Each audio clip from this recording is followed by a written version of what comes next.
Oskar Pistorius a assassiné Rivastenkan en février 2013.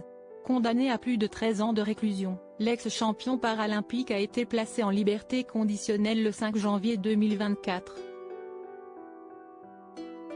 Il est finalement sorti de prison. Oskar Pistorius a assassiné sa compagne Rivastenkan dans la nuit du 13 au 14 février 2013.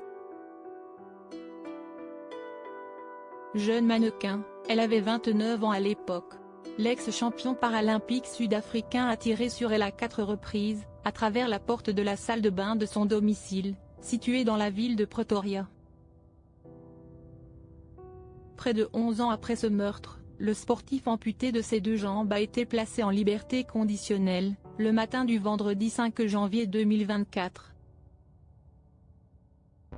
Oskar Pistorius quitte la prison d'Atteridgeville. Il a été admis dans le système correctionnel communautaire et est maintenant chez lui, déclare l'administration pénitentiaire via un communiqué. Oskar Pistorius a ainsi quitté la prison d'Atteridgeville, dans la banlieue de Pretoria. Aucun détail n'a été donné à propos de sa sortie par mesure de sécurité. Oskar Pistorius avait été condamné à plus de 13 ans de réclusion, en 2017, par la Cour suprême d'appel. Sa demande de liberté conditionnelle ayant été acceptée le 24 novembre 2023, il a purgé plus de la moitié de sa peine.